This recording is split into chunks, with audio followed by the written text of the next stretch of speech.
America સદ્દામની જેમ ઈરાનના ખોમેનીના શાસનનો અંત લાવવા માટે આતુર છે। જો આમ થાય તો મધ્ય પૂર્વમાં ઇસ્લામિક પ્રજાસત્તાકની અવધારણા જ ખતમ થઈ જાય છે। તેના પછી મધ્ય પૂર્વમાં મુસ્લિમ દેશો હશે, પરંતુ કોઈ દેશ ઇસ્લામિક પ્રજાસત્તાક નહીં હોય। પણ અમેરિકાના પ્રમુખ ડોનાલ્ડ ટ્રમ્પ પાસે આમ કરવાની હિંમત નથી। તેઓ સદ્દામ હુસેનની જેમ ખોમેનીને મારવા માંગે છે, પરંતુ તેમણે સીધું યુદ્ધ કરવું નથી। જ્યોર્જ બુશે અમેરિકાના પ્રમુખ પદ તરીકેના કાર્યકાળ વખતે સદ્દામ હુસેનને માર્યો, અને ત્યારે સ્થિતિ હતી તેના કરતાં હાલની સ્થિતિ જુદી છે। તે સમયે પશ્ચિમના દેશો એટલે કે આખું યુરોપ અમેરિકા કહે એટલું જ પાણી પીતું હતું। આજે ટ્રમ્પના શાસનમાં અમેરિકા અને યુરોપ બંનેએ જુદો જુદો માર્ગ પકડ્યો છે। અમેરિકાએ ઇઝરાયલના ઈરાન પરના હુમલાને સમર્થન આપ્યું છે, તો યુરોપે આ મુદ્દે સાવચેતીભર્યું વલણ અપનાવ્યું છે।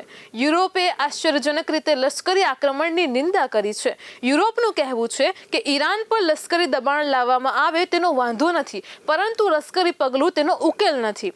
ટ્રમ્પની અગાઉની ટેરિફથી લઈને ડિપોર્ટેશન સહિતની ઈરાન સામે લશ્કરી પગલાંની નીતિ પણ યોગ્ય નથી, અને તેથી ઈરાન મુદ્દે ઇઝરાયલના સમર્થનને લઈને અમેરિકા યુરોપમાં તડા પડી ગયા છે। જ્યારે સદ્દામને ફાંસીએ લટકાવવામાં આવ્યો ત્યારે અમેરિકા અને યુરોપ એકબીજાના સમર્થનમાં હતા। આજે અમેરિકાના સમર્થનમાં યુરોપ તો ઠીક, પણ તેનું પડોશી કેનેડા પણ નથી, અને તેનાથી વિપરીત ઈરાનના સમર્થનમાં રશિયા અને ચીન બંને છે। ચીને તો ઈરાનને પ્લેનો ભરીને શસ્ત્રો મોકલ્યા છે, અને તેથી ઈરાને જો ઇઝરાયલ સાથે લાંબુ યુદ્ધ કરવું પડે તો તેના માટે ઈરાન સજ્જ છે। અને તેથી જ હવે અમેરિકાને તે ડર સતાવી રહ્યો છે કે જો તે અફઘાનિસ્તાનમાં લાંબા સમય સુધી ભરાયેલું રહ્યું હતું તેવી જ સ્થિતિનું નિર્માણ ઈરાનમાં થાય તો શું અમેરિકાનું અર્થતંત્ર આ યુદ્ધનો બોજો સહન કરી શકશે? વિશ્વના જમાદાર બનવા નીકળેલા અમેરિકાની નાણાકીય સ્થિતિ કફોડી છે। અમેરિકાને ડર છે કે જેમ બીજા વિશ્વયુદ્ધ બ્રિટનનો મહાસત્તા તરીકે અંત લાવ્યું હતું, તેમ ઈરાન સાથેનું યુદ્ધ તેને બધી રીતે પાછળ ન ધકેલી દે। ઈરાનમાં ખોમેનીના શાસનનો અંત લાવવા માટે ઇઝરાયલ અને અમેરિકા બધી રીતે આક્રમક બન્યા છે। કોઈને પણ થાય કે ઈરાનમાં ખોમેનીના શાસન સાથે યુએસ ઇઝરાયલને શી લેવા દેવા? વાસ્તવમાં આ ખોમેનીએ છેલ્લા 2 દાયકાઓથી ઇઝરાયલ અને અમેરિકાના નાકમાં દમ લાવી દીધો છે। આજે યેમેનના હુથી બળવાખોરો હોય, લેબનોનમાં હિઝબુલ્લા હોય કે પેલેસ્ટાઈનમાં હમાસ હોય, બધા આ ઈરાનના ખોમેનીના બળ પર કૂદતા હતા। ઇઝરાયલ હજુ પણ ગાઝા ઉપર સંપૂર્ણ અંકુશ મેળવી શક્યું નથી, તથા હમાસ હજી પણ તેના છૂટાછવાયા હુમલાઓ કરે છે, અને તે બતાવે છે કે આ તત્વોને ઈરાનનું કેવું સમર્થન છે। તેમને તાલીમ પણ ઈરાન દ્વારા જ પૂરી પાડવામાં આવે છે।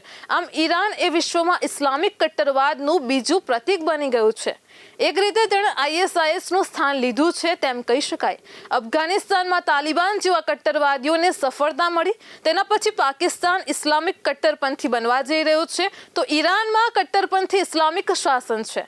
આ જોતા આગામી દિવસોમાં મધ્ય પૂર્વમાં ઇસ્લામિક કટ્ટરપંથની આગ વધુ જ્વાળા પકડે તે પહેલા અમેરિકા તેને ખતમ કરવા માંગે છે। આ 3 દેશોનું જોઈને આગામી દિવસોમાં વધુ ને વધુ ઇસ્લામિક દેશો એ કટ્ટરપંથના રવાડે ચડે તે પહેલા અમેરિકા અને ઇઝરાયલ તેનો ઈરાનના ઇસ્લામિક શાસનને ખતમ કરવા માંગે છે। કોઈ પણ પ્રકારનું કટ્ટરપંથી શાસન ઇઝરાયલ માટે નુકસાન કરતા છે।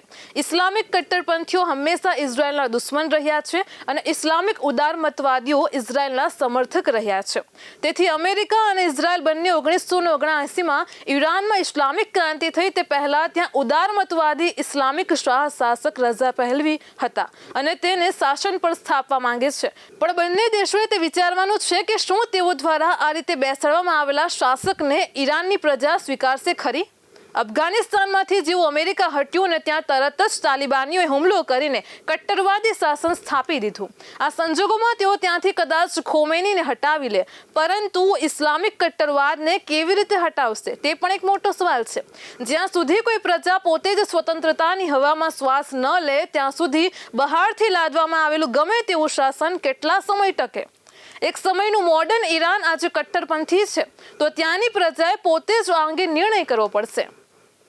અહીં તે યાદ રાખવું પણ જરૂરી છે કે ઇસ્લામિક દેશોમાં લોકશાહી હોતી નથી, અને હોય તો તે નામ માત્રની હોય છે। પાકિસ્તાન તેનું ઉદાહરણ છે।